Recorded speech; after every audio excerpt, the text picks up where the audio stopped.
உங்க கூட கடைசி வரைக்கும் வரப்போறது உங்களுடைய உடல் மட்டும்தான். உங்க உடம்ப எவ்வளவுக்கு எவ்வளவு ஆரோக்கியமா வச்சிருக்கீங்களோ அவ்வளவுக்கு அவ்வளவு உங்களோட மனசும் ஆரோக்கியமா இருக்கும், மூளையின் செயல்திறனும் அதிகரிக்கும். நம்ம உடம்ப நாம ஆரோக்கியமா பார்த்துக்கிறது தான் நம்மளை சுத்தி இருக்கிறவங்களுக்கு நம்ம செய்யக்கூடிய முதல் நல்லதும் கூட. ஆனா இன்னைக்கு மாத்திரை சாப்பிடாத மனிதர்களே இல்லைங்க. ரொம்ப ரொம்ப கம்மியான மனிதர்கள் தான் மாத்திரை சாப்பிடாம இருக்காங்க. சில பேர் ஒவ்வொரு வேலைக்கும் சாப்பாடு சாப்பிடுற மாதிரி மாத்திரை சாப்பிடுறாங்க.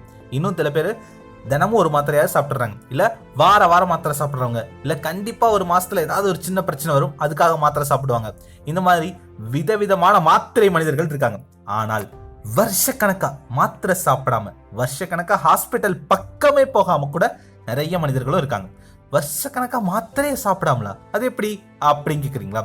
ஒன்றும் இல்லை, தினம் தினம் உங்களோட உடல் கழிவுகளை சரியா வெளியேற்றிட்டேன் அப்படின்னாலே நம்ம இந்த மாதிரி ஹாஸ்பிட்டல் பக்கமே போக வேணாம். நம்மளோட உடல்ல உள்ள கழிவுகள் உடல்லே தேங்காம பார்த்துக்கணும். அதுதான் ரொம்ப ரொம்ப முக்கியம். பாடி டிடாக்ஸ், உடல்ல உள்ள நச்சு கழிவுகளை நீக்கும் முறை. நம்ம உடம்புல உள்ள கழிவுகளை வெளியேற்றுறது எப்படி, அதற்கான சில வழிமுறைகளை தான் நம்ம இன்னைக்கு பார்க்க போறோம்.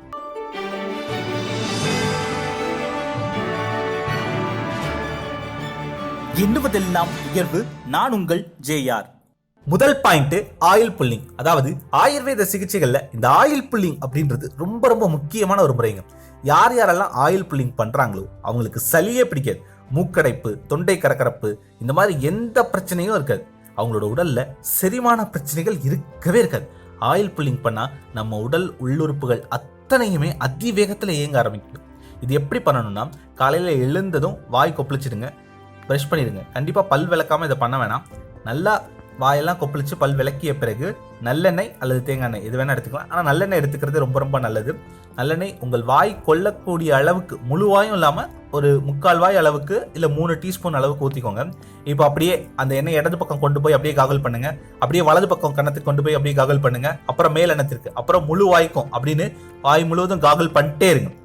ஆரம்ப காலத்துல 3 நிமிடங்கள் வச்சிருந்தாலே போதும். அதன் பிறகு 5 நிமிடங்கள், அதன் பிறகு 10 நிமிடங்கள் கூட வச்சிருக்கலாம். இந்த மாதிரி 10 நிமிடங்கள் அந்த எண்ணெயை உங்க வாயில வச்சிருந்து அதன் பிறகு துப்பிடுங்க. இதுதான் ஆயில் புல்லிங்.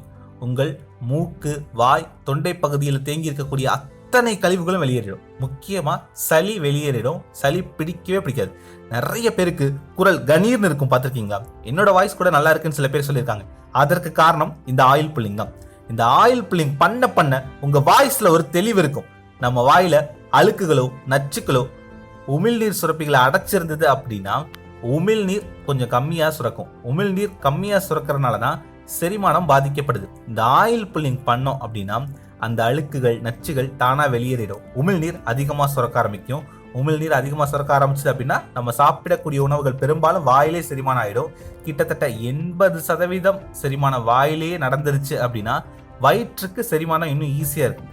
இந்த ஆயில் புல்லிங் மாதிரி ஒரு மிகச்சிறந்த நல்ல விஷயம் இல்லைன்னு சொல்ல முடியும். தொடர்ந்து 1 வருஷம் நீங்க இதை ஃபாலோ பண்ணுங்க. இந்த ஜனவரியில இருந்து அடுத்த ஜனவரி வரைக்கும் கண்டிப்பா ஃபாலோ பண்ணுங்க. உங்களுக்கு இந்த 1 வருஷத்துலேயே நிறைய மாற்றங்கள் இருக்கும், வியாதியே வராது. இதை நான் நிறைய பேர்கிட்ட சொல்லியிருக்கேன். நிறைய பேர் ஃபாலோ பண்ணி ஆமா எனக்கு இப்போ சளி பிடிக்கிறது இல்லை அப்படின்னு சொல்லியிருக்காங்க. சைனஸ் தொந்தரவு இருக்கக்கூடிய நிறைய பேருக்கு அந்த ப்ராப்ளம் சால்வ் ஆயிருக்கு. நிறைய பேரோட வியாதிகள் குணமாயிருக்கு. ஸோ கண்டிப்பா இந்த ஆயில் புல்லிங் ட்ரை பண்ணி பாருங்க. 2வது பாயிண்ட் வாட்டர் தெரப்பி. காலையில எழுந்து பிரஷ் பண்ணி ஆயில் புல்லிங் பண்ணிய பிறகு உங்கள் உடல்ல உள்ள கழிவுகளை வெளியேற்ற பண்ண முக்கியமான ஒரு விஷயம், தண்ணி நிறைய குடிங்க. வெறும் தண்ணி குடிச்சாலே ரொம்ப ரொம்ப நல்லது. ஹாட் வாட்டர் குடிச்சா இன்னும் நல்லது. இந்த மாதிரி வெதுவெதுப்பான தண்ணி குடிக்க உங்களுக்கு கஷ்டமா இருக்கு அப்படின்னா அப்போ அந்த தண்ணியில 1 டீஸ்பூனோ இல்லை 2 டீஸ்பூனோ தேன் கலந்து குடிங்க. வயிறு சுத்தமாயிடும். சில பேர் எவ்வளோ நேரம் தூங்கினாலும் டயர்டாவே இருக்கு, உற்சாகமே இல்லை அப்படின்னு சொல்லுவாங்க. இந்த மாதிரி பிரச்சனை உங்களுக்கு இருக்கு அப்படின்னா காலையில ஹாட் வாட்டர்ல தேன் கலந்து குடிச்சு பாருங்க. கண்டிப்பா நாள் முழுக்க தேனி மாதிரி சுறுசுறுப்பா ஓட்டிக்கிட்டே இருப்பீங்க. ஹாட் வாட்டர்ல லெமனும் கலந்து குடிக்கலாம். இது நம்மளுடைய லிவருக்கு நல்லது. உங்களுடைய தோல் பளபளப்பா மாறும். இல்லைன்னா ஹாட் வாட்டர்ல சீரகம் கலந்து குடிக்கலாம். சீரகம் ரொம்ப ரொம்ப நல்லதுங்க. அந்த சீரகம் அப்படின்றதே சீர் அகம், அதுதான் சீரகம். நம்மளோட அகத்தை சீர்படுத்த உதவும். ஓகேங்களா? உடல் உள்ளுறுப்புகள் எல்லாமே நல்லா இயங்கும். மலச்சிக்கல் இருக்காது. டைஜஷன் அருமையா நடக்கும். கேரளாலாம் பார்த்தீங்க அப்படின்னா எப்போதும் இந்த ஜீரக தண்ணி தான் கொடுப்பாங்க. கேரளாக்காரங்க பார்க்கறதுக்கு பளபளப்பா இருக்கிறதுக்கு மிக முக்கிய காரணம் இந்த ஜீரக தண்ணி தான். அவங்கள மாதிரி நாள் முழுக்க எப்பயுமே ஜீரக தண்ணி குடிக்கலைன்னா கூட காலையில் எழுந்ததும் இந்த சீரக தண்ணியை குடிச்சிங்க அப்படின்னா உங்கள் தோல் பளபளப்பாக இருக்கும், மலச்சிக்கல் இருக்காது, பெரும்பாலான நோய்கள் சரியாகும்.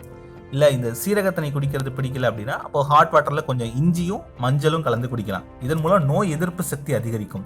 இல்லை ஹாட் வாட்டரில் ஒரு துண்டு நெல்லிக்காய் மஞ்சளும் போட்டு நெல்லிக்காய் டீ மாதிரி குடிக்கலாம். இதன் மூலம் உங்களுக்கு நிறைய முடிகள் இருந்தால் அது கருப்பாக மாறும், முடி கொட்டாது.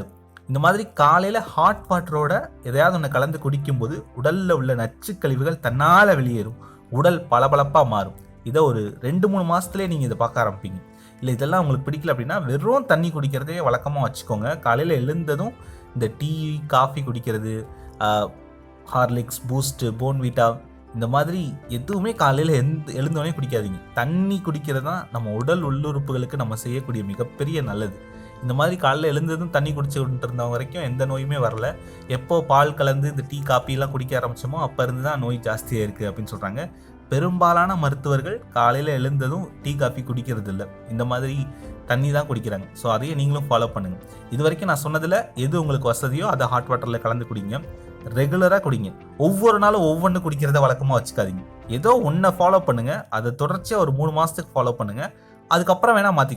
3வது பாயிண்ட்டு ஸ்வெட் எக்ஸசைஸ்.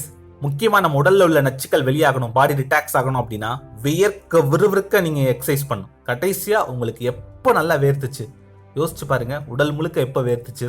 நிறைய பேருக்கு இன்னைக்கு வேர்க்கிறதே இல்லை.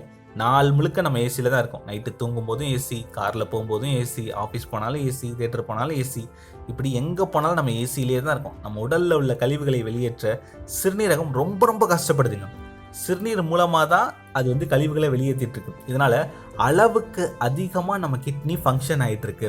அதுவே நம்ம உடலில் உள்ள தேவையில்லாத கழிவுகள் வியர்வை சுரப்பிகள் மூலமாக வெளியாயிடுச்சு அப்படின்னா கிட்னி கொஞ்சம் கம்மியாக இயங்கும். அது நம்ம உடலுக்கும் நல்லது, கிட்னிக்கும் நல்லது. இன்னைக்கு நிறைய பேர் ஜிம்மில் எக்ஸசைஸ் பண்ணுறாங்க, ஆனால் அங்கே கூட ஏசி ஜிம்மில் தான் எக்ஸசைஸ் பண்ணுறாங்க.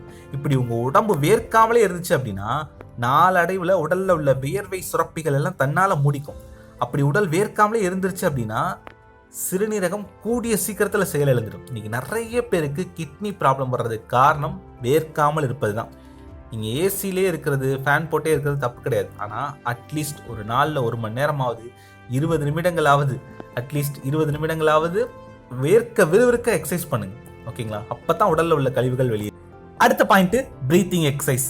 பிரீத்திங் எக்ஸசைஸில் நிறைய முறைகள் இருக்குது. ரிலாக்ஸ் பண்ணுறதுக்குன்னு சில மூச்சு பயிற்சிகள், தூக்கம் வருவதற்குன்னு சில மூச்சு பயிற்சிகள் இருக்குது. ஆனால் நம்முடைய உடலில் உள்ள கழிவுகள் வெளியேறணும் அப்படின்னா இந்த ரேஷியோவில் மூச்சு பயிற்சிகளை பண்ணுங்க. 1:4:2. அதாவது 1 நொடி மூச்சை உள்ளே இழுத்தீங்க அப்படின்னா 4 நொடிகள் ஹோல்ட் பண்ணும். அதன் பிறகு 2 நொடிகளில் மூச்சை வெளியே விடணும். இதுவே நீங்கள் மெதுவாக 8 நொடிகள் மூச்சை உள்ளே இழுத்தீங்க அப்படின்னா 32 நொடிகள் மூச்சை ஹோல்ட் பண்ணுங்க. அடுத்து 16 நொடிகளில் மெதுவாக வெளியே விடணும். இதுவே நீங்கள் வெறும் 4 நொடிகள் மூச்சை ஹோல்ட் பண்ணி உள்ளே இழுத்தீங்க அப்படின்னா 16 நொடிகள் ஹோல்ட் பண்ணும், 8 நொடிகள் மெதுவாக வெளியே விடணும். 1:4:2 இந்த ரேஷியோவில் நீங்கள் பண்ணும்போது உங்கள் பாடியில் உள்ள அத்தனை கழிவுகளும் வெளியேறிடும். மூக்கை பிடிச்சிட்டு இன்னொரு மூக்கு வெளியேற்றுறது, அந்த மாதிரி ரொம்ப கஷ்டமான பிராணாயாமம்லாம் பிரீத்திங் எக்ஸசைஸ்லாம் பண்ண வேணாம். 2 மூக்குலையும் மூச்சை உள்ளலுங்க, அப்படியே ஹோல்ட் பண்ணுங்க. 2 மூக்குலையுமே மெதுவாக ரிலீஸ் பண்ணுங்க. பாடியில் உள்ள அத்தனை கழிவுகளும் வெளியேறிடும். ஏன்னா மூக்கு ஹோல்ட் பண்ணும்போது மட்டும் உங்கள் கைகளால் 2 மூக்கு துவாரங்களையும் பிடிச்சிக்கோங்க. இதை விட நச்சுக்களை வெளியேற்றக்கூடிய மிகச்சிறந்த எக்ஸசைஸ் எதுவுமே கிடையாது. இதை நீங்கள் கண்டிப்பாக டெய்லியும் பண்ணியா. அடுத்த பாயிண்ட்டு ஃபாஸ்டிங். நம்முடைய உடலே சுயமாக தேவையில்லாத கழிவுகளை வெளியேற்றுவதற்கான மிகச்சிறந்த வழி ஃபாஸ்டிங், விரதம் இருக்கிறது தான். கிட்டத்தட்ட 2 தலைமுறைக்கு முன்னாடி வரைக்கும் இந்தியர்கள் ஒரு நாளைக்கு 2 வேளை சாப்பிட்றது தான் வழக்கமாக வச்சுருந்தாங்க. எப்போ இருந்து 3 வேளையும் உணவு சாப்பிடணும் அப்படின்னு மாறிச்சோ அப்போ இருந்தே இந்தியர்களுக்கு வியாதிகளும் அதிகரிச்சிருச்சு. இன்னைக்கு கூட பல மருத்துவர்கள் ஒரு நாளைக்கு 2 வேளை உணவு உண்பதை தான் வழக்கமாக வச்சுருக்காங்க. உங்களுக்கு தெரிஞ்ச டாக்டர் யார்ட்டையாவது கேட்டு பாருங்களேன், கண்டிப்பாக அவங்க 2 வேளை சாப்பிடக்கூடிய ஆளாக தான் இருக்காங்க. முடிஞ்சால் வாரத்தில் ஒரு நாளாவது 2 வேளை மட்டும் சாப்பிடுங்க. நைட்டு சாப்பிடாதீங்க, இல்லை மத்தியானம் சாப்பிடாம இருங்க. முடிஞ்சால் மாதத்தில் ஒரு நாள் 3 வேளையும் சாப்பிடாம தண்ணி, ஜூஸ் மட்டும் குடிங்க. கண்டிப்பாக நம்ம உடலில் உள்ள கழிவுகள் இதன் மூலம் வெளியேறிடும். இப்போ நீங்கள் ஒரு நிறுவனத்தில் வேலை பார்த்துட்டு இருக்கீங்க. வாரத்தில் 2 நாள் சில பேருக்கு லீவ் இருக்கலாம், சில பேருக்கு வாரத்தில் 1 நாள் மட்டும் லீவ் இருக்கலாம். ஆனால் இந்த வாரம் உனக்கு லீவே கிடையாது, 7 நாளுமே நீ வேலை பார்க்கணும் அப்படின்னு உங்ககிட்ட சொன்னால் உங்களுக்கு எவ்வளவு கடுப்பாக இருக்கும். அதே மாதிரி தான் நாம் நம்முடைய உடல் உள்ளுறுப்புகளை துன்புறுத்திக்கிட்டு இருக்கோம். மாதத்தில் ஒரு நாளாவது நம்முடைய உடலுக்கும் உள்ளுறுப்புகளுக்கும் லீவ் கொடுக்கலாம்ல. இனிமேல் கண்டிப்பாக மாதத்தில் ஒரு நாளாவது விரதம் இருக்க ட்ரை பண்ணுங்க. அவ்வளவுதாங்க. இந்த 5 விஷயங்களை நீங்கள் டெய்லி ஃபாலோ பண்ணீங்க அப்படின்னா கண்டிப்பாக உங்களுக்கு நோயே வராது. முதல் பாயிண்ட்டு ஆயில் புல்லிங். 2வது பாயிண்ட்டு வாட்டர் தெரப்பி. காலையில் எழுந்ததும் தண்ணி மட்டும் குடிங்க. அதில் தேன் இல்லை எலுமிச்சம்பழம் இந்த மாதிரி ஏதாவது உங்களுக்கு பிடிச்ச ஒன்று கலந்து குடிங்க. 3வது பாயிண்ட்டு எக்ஸசைஸ். விறுவிறுக்க எக்ஸசைஸ் பண்ணுங்க. உங்களுடைய வேர்வை சுரப்பிகள் ஆக்டிவாக இருக்கணும். 4வது பாயிண்ட்டு ப்ரீத்திங் எக்ஸசைஸ் 1:4:2 ரேஷியோவில் பண்ணுங்க. 5வது பாயிண்ட்டு விரதம் இருங்க. உங்களுடைய உடல் உள்ளுறுப்புகளுக்கு மாதத்துக்கு ஒரு நாளாவது லீவ் கொடுங்க. என்னுடைய நண்பர்கள் வட்டாரத்தில் நாங்கள் ஒரு கேம் வச்சுருக்கோம். யார் ரொம்ப நாள் ஹாஸ்பிட்டல் பக்கமே போகாமல் இல்லை யார் ரொம்ப நாள் மாத்திரையே சாப்பிடாமல் இருக்கோம் அப்படின்னு.